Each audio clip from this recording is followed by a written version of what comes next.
Hello everyone. This is the 12th part of the story, Abe the Wizard. Chapter 53, Flight. Finally, Abel had become a beginner knight. He awkwardly stared at the area of his body where his meridian had disappeared. It was replaced with a fist-sized light gold color core, glistening like a diamond. The problem was that this core looked very different from the ones the Knight of Bennett and the Knight of Marshall had described. According to the two knights, the core of a beginner knight looked more like a peach-sized water ball. However, the core that Abel had, if we could take it out, he could have very well be able to sell it off as a gem. Once a beginner knight had a core, they could proceed to build a chi pressure point. A beginner knight could build 5 chi pressure points at most. Every time they built a new one, they would be raised by a rank. When they reached rank 10, or in other words, completed building their 5th chi pressure point, they would become an intermediate knight. An intermediate knight could then start building chi pressure points on each of their limbs and skull. When their chi pressuring point had been formed on their left arm, they could directly deliver their combat chi onto their weapons. That's why this ability was exclusive to intermediate knights and above.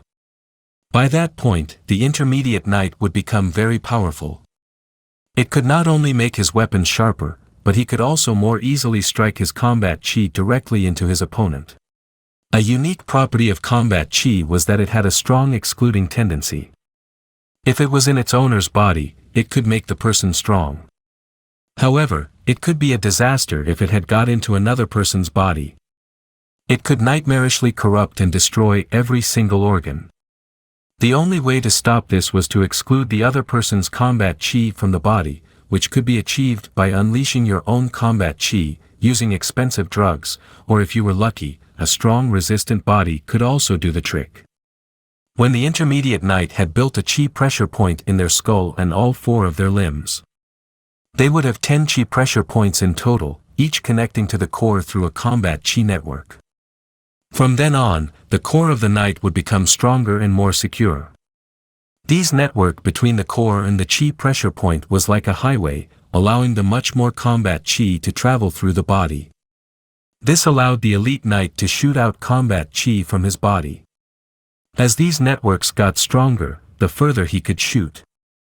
Abel continued to stare at the light gold core in his body. Suddenly, a wave of combat chi shot up from his body.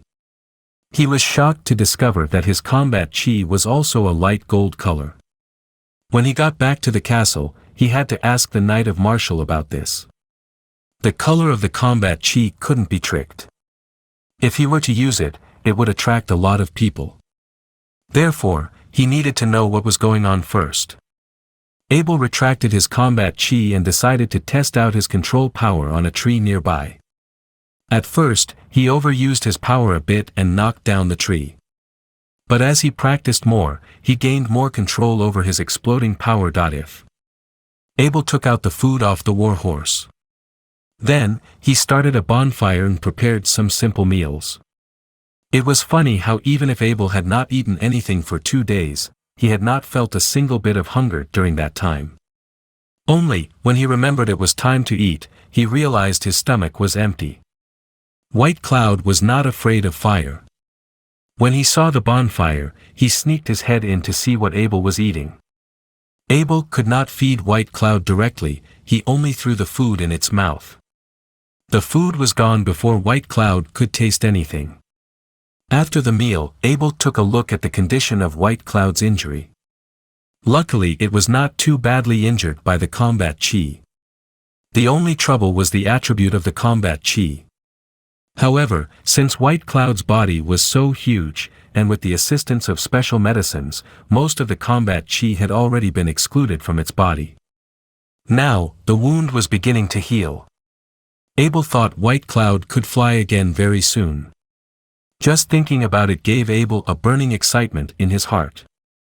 White Cloud was also very happily making the sound of goo. Goo, it was so sick and tired of lying on the ground. Other than eating, these sky sparrows normally spend most of their time flying in the sky. Abel discovered some seats specifically designed for orcs on White Cloud. The driver's seat was located on the neck, secured with leather straps and equipped with a seat belt. There was a huge open carriage at the back of White Cloud. Within the carriage, there were 5 individual seats, each also equipped with a seat belt. It took him a bit of effort to drive the 2 war horses onto the body of White Cloud. The war horses of the human world were less flexible than normal orcs' mounts. Since Abel had already gained a lot of power, in the end, he just directly lifted the 2 war horses onto the back of White Cloud and secured them with seatbelts. Then Abel sat down at the driver's seat. The view was the best. "Go on, fly." White Cloud, Abel commended in his heart. White Cloud gave out a long shriek and stretched its wings. Its gigantic wings almost blocked out the entire sky. It then began to flock up and down. It produced a powerful amount of air steam, blowing all the dirt and small rocks on the ground to a side. Since Abel was so small compared to White Cloud, he did not feel much acceleration force upwards. Before he knew it, he was already in the sky. After Abel had found his sense of direction, he decided to go to the Ansa Valley, to get rid of the super exploding big sword in his Horadric Cube first. As long as he has this toy in his Horadric Cube, he could not combine any more rune inks. "Destination, Ansa Valley," said Abel as he pointed towards the direction of Ansa Valley. Although White Cloud could not see where Abel's hand was pointing, it knew exactly what Abel was saying through the power of the will. They took a turn and flew directly towards the direction of Ansa Valley. White Cloud was flying very high. When Abel looked below him, he realized he could no longer see the small details on the ground. He could only make out large things such as rivers, large roads, and valleys. When he passed through the midst of the clouds, it was an interesting feeling. Abel realized he wasn't feeling so well, his eyes were constantly irritated by the wind. On top of that, White Cloud was flying very fast, which made the wind even stronger. Although the 2 war horses on the open carriage didn't have it as bad as Abel, they were so frightened that they had hid below the carriage seats, not willing to lift their heads. The wind was the strongest on the driver's seat. If Abel didn't try to block it out with his hand, he wouldn't be able to see a single thing. Abel thought to himself, he must make flying goggles when he got back. Also, he should make a telescope, that way he could see all the details on the ground when we were flying with White Cloud. As Abel was getting lost in his daydream, they had already arrived above Ansa Valley. White Cloud tweeted lightly, reminding Abel that they had arrived at the destination. Abel looked down with his head to investigate the condition below. From a bird's eye view, he saw the valley that was marked on the map. Abel was so grateful that he had White Cloud. It would take much longer if he was to find this place himself. When Abel patted the neck of White Cloud, it understood Abel's intention and began to land. When he hopped off the body of White Cloud, he felt very embarrassed. His hair had been all messed up by the wind, scattering all over his face. He tried to fix it up for a while before he sent a signal to White Cloud, telling it that it to fly away as far as possible. White Cloud began to flock his gigantic wings before Abel had even realized it had already flown away, leaving Abel with a face full of dust. Abel had just fixed up his hair, now it was all covered in dust again. An irritated expression emerged from his face, but who could he blame? As Abel saw that White Cloud had become a small white dot in the sky, he headed towards the cliff of the valley. He peeked his head out to look. The valley was so deep, even his incredible eyesight could not see the bottom. Abel gives all his limbs a good stretch. It was going to be life and death in a minute. He needed to make sure he could run as fast as possible. 3, 2, 1, Abel counted in his heart. As soon as Abel he counted to 1, he took out that failed perfect gem super exploding sword from his Horadric Cube, threw it, turned, and ran off immediately. Abel thought to himself, he had never reacted this quick in his life. All he knew was to run as fast as possible. He didn't even count how long does it take for it to explode like he did with the exploding swords he made in the past. Around 3 seconds later, the thundering noise of an explosion erupted under the cliff behind Abel. He fell to the ground by the temporary earthquakes that followed. The explosion had sent countless tree branches and rocks into the sky, and with the force of gravity, they began to rain back, scattering all over the ground. As Abel was laying on the ground from the fall, he felt pieces of rocks continuously hitting his head. However, since he had become an official knight, his body had developed a lot. These little rocks felt like nothing to him. The explosion had stopped. Abel got up from the ground. He was covered with dust once again. Seemed like the dust really likes him today, already been all over his body multiple times. Chapter 54, Light Gold Combat Chi. As soon as the explosion stopped, Abel felt anxiety coming from the sky. White cloud swooped down at almost full speed in the direction of the explosion. When he saw the ground was a little roundup, but Abel was safe and sound, White Cloud mood calmed down. The sky sparrow was a very timid creature. That being said, White Cloud was able to rush towards the explosion because of how much it had cared for Abel's safety, which must have been very difficult for it to do due to its instincts. Abel looked as White Cloud landed itself on the ground. He reached out his hands to caress its feathers, and it also reached its head out to coordinate with his movements. The two seemed to be a great pair of partners together. Back to the edge of the cliff. At this time, the cliff has collapsed for about nearly 10 meters, which was more devastating than what Abel has imagined. That explosive sword was a bomb. It was just as deadly as an aerial bomb back on Earth. If Abel could extend the explosion time to about 6 seconds or more, he could launch an aerial attack with it as he rode on top of White Cloud's back. Abel was in the mood of some research now. Go home. Abel jumped to White Cloud back, sat down at the rider position and fastened his seatbelt. White Cloud huge and lightweight body once again emptied, and the cliff was crushed into smaller and smaller pieces by every second. While the same journey would take about 6 to 7 hours by horse, Abel would only have to take half an hour if he were to ride on White Cloud's back. Abel instructed White Cloud to land in the forest behind the castle and found a space in the forest. After it has made a landing, Abel instructed it to move around freely. In the meantime, he strapped 2 werewolf bodies to the backs of one of the horses, then led them back to the hairy castle. Master Abel is back. When we arrived at the castle, the gate of the castle was open. It seemed that the panic caused by the orc attack had just ended. The village leaders had all returned to their homes, and the guards seemed to be quite energetic when they saw Abel's return. Abel, why did you come back so late? The Knight of Martial condemned as he walked out the door. Nothing. It just accidentally took more time. I didn't expect it to take so long for me to get promoted. Abel had already figured out a reason on his way back. Although this reason wasn't sufficient, per se, he wasn't lying either. You. An official knight? An incredible look emerged from the face of the Knight of Martial. This was not as simple as upgrading from a level 4 novice knight to a level 5 novice knight. Whenever there was a big promotion, the knights must be prepared physically, psychologically. They would need the aid of a large number of supplements, as well as an incredibly long time for them to ready themselves. The Knight of Martial felt embarrassed now. He thought about how old he was when he first became a beginner knight. Being compared to a genius was hurting his self-esteem right now. What happened to the werewolf? Knight Martial asked, looking at the dead werewolves on the horse. Well, I saw them. Had to kill them before they got me. Abel didn't explain it too much.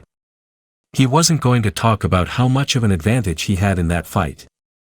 The less information he gave, the more impressive the story would sound. The Knight of Martial waved to the butler Lindsay, send these 2 corpses to the city's mansion, and make it clear that Abel was the one who killed them. Yes, master. Butler Lindsay directed the men to lift the 2 bodies off the horse. Abel requested, can we please discuss your study? I have something I want to ask you, uncle. Is it about your promotion? The Knight of Martial took Abel and hurried to the study room. The Knight of Martial's study room is the safest place in the whole castle. Since Abel proposed to talk in the study room, it must be said that he did not want to let others know. "Tell me, what's the matter?" Entering the study room, the Knight of Martial said after closing the study door. Abel remained silent and directly gathered his combat chi. The pale golden combat chi burst out, reflecting the whole room into a golden color. The Knight of Martial was stunned by Abel's pale golden combat chi. He wanted to touch it with his hands, but his hands paused as they reached towards the air. "The legend is true," the Knight of Martial murmured, "there is such a thing as the golden combat chi." Abel asked anxiously, "Is there a problem with my combat chi? Why is it this color?" "What do you mean by, why is it this color? This is a god-level combat chi. Gold is the color of the gods. Legend has it that the blood of the gods is golden, and only those who are favored by the gods will emit golden combat chi." Having a god-level chi didn't seem to shock the Knight of Martial now. He just heard about Abel's promotion a few minutes ago. Whatever talent this boy has yet to bring out, nothing seemed strange by this point. "What good is this combat chi?" Abel asked. He wasn't sure if gold was a good color to have, but it sure sounded nice when the Knight of Martial talked about how it was the color of the gods. "What good, you ask? Well, you'll be invincible against anyone who's in the same class as you." "Does that sound good enough to you?" the Knight of Martial replied impatiently. As overpowered as he was born to be, Abel just always seemed to want more talents than what he already had. Was this good at all? "I'm also invincible at the same level with the hairy bow," Abel said with some disappointment. "You are way too greedy, boy. When you reach Elite Knight, the current power of the hairy bow is not enough. At the level of Commander, hairy bow will be useless. With the legendary power of the golden combat chi, you can increase the combat chi by 4 times. Seriously, how are you still not satisfied? Wait, so how many power-ups can I get with my golden combat chi?" Abel asked vigorously. "Just try it yourself. Don't use your combat chi, hit me with half of your strength, and let me know how much the half of your strength is. After that, hit me again with your combat chi activated. It should be fine here, right?" Abel turned to look around the study room. The room was large, and the materials were placed in a bookcase on the wall. There was a huge space in the middle of the room. "It's okay, give me all you got," the Knight of Martial said with confidence. "Here it comes," Abel reminded the Knight of Martial. Abel punched out with half of his strength. Within less than a second, the Knight of Martial used half of his strength and blocked the hit with his body. The Knight of Martial quickly increased his strength. Only 80% of the energy was urgently added, but it was completely useless against Abel's strike. For reasons he wasn't sure of, he felt like a ball that was being struck into the air. Actually, he was flying for about 10 meters back. The bookcase behind him made a huge crackling sound as his body crashed into it. "Abel," the Knight of Martial shouted. Fortunately, Abel did not use his combat chi. His strength did not hurt the Knight of Martial, but it was going to take a while for the books to be put back into their original spot. As some of them were family secrets that could not be touched by outsiders, the Knight of Martial would have to clean them up themselves. "I told you to use only half of your strength. Why did you do that for?" the Knight of Martial growled. "But I've only used half of my strength, Uncle Martial," Abel said innocently as he rubbed his hands together. "What? I know you do get power-ups when you release your combat chi, but are you kidding me? There's no way it's as ridiculous as what you just did." The Knight of Martial looked unbelieving, and then asked, "How long have you upgraded your energy?" "I am not sure." Abel really didn't know how long. He just knew that White Cloud was recovered after he got his promotion.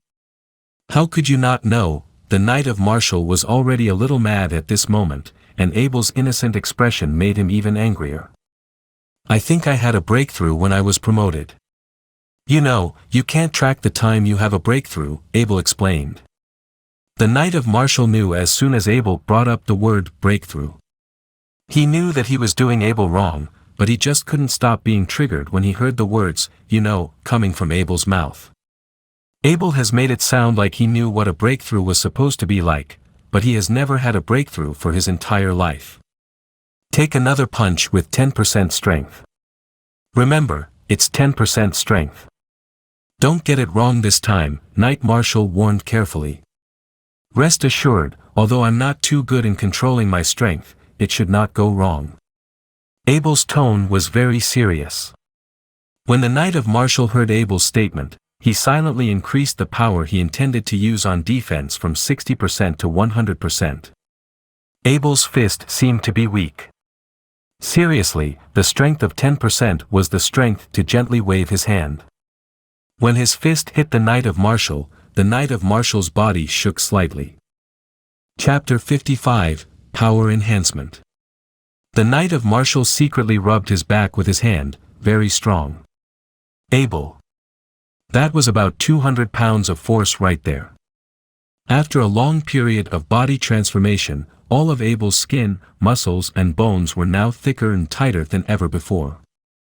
While 200 pounds of force might not be a lot, it would hurt a lot more if it was released from an iron rod than if it was from a wooden stick. And that's why the Knight of Marshal felt pain back there. Apart from the physical force that Abel used to hit him with, it had something to do with how tough Abel's body was. "You monster," the Knight of Marshal murmured behind Abel's back, "that was just as strong as those giant beasts from the Orc Empire." "Hit me once more with your combat chi," the Knight of Marshal ordered. Then, as Abel stared at him with a dropped jaw, he grabbed a shield from the corner and placed it in front of him. As the golden combat chi started pouring out, Abel's punch landed right in the center of the shield. This time, the Knight of Marshal stood right where he was at. His body flinched for a bit, but that was about it. Something was different, though. The Knight of Marshal was sure of that. The impact might have looked the same as the first punch, but something was different. The difference was with the shield. The first punch was blocked with Marshal's bare hands, and no knights would fight with their bare hands. While the second punch didn't send the Knight of Marshal flying, it did manage to make him budge behind a standard knight's shield. 700 pounds, the Knight of Marshal said with certainty, "You just increased your power by 3.5 times. The Knight of Marshal continued with a slightly admiring voice, "You've got muscles and you've got your combat chi. All that's missing is just a nice set of armor. If you've got yourself one, I don't know what can stop you." Wait. Abel felt so content to hear that. For once, he's felt safe to be in this world. "Too soon, my boy," the Knight of Marshal called Abel off, "I was comparing you with ordinary people. If you are facing a wizard right now, you'd wish that he's too exhausted to cast any spells on you." Abel asserted as he looked at the Knight of Marshal in the eyes, "I'm going to become one, Uncle Marshal. I'm going to become a wizard." Without interfering with Marshal to pick up his paperwork off the ground, Abel quickly left the study after saying goodbye. He went back to his bedroom and was quickly accompanied by the little Black Wind. Poor Black Wind. It was worried sick because it hadn't seen Abel for the last few days. As Abel picked it up from the ground, it quickly licked his face as a puppy would to its parent. Come to think of it, Abel was already a beginner knight. Since he could use the mount enhancement technique now, he could help Black Wind get stronger while it was still little. Abel held Black Wind to the ground with its belly up.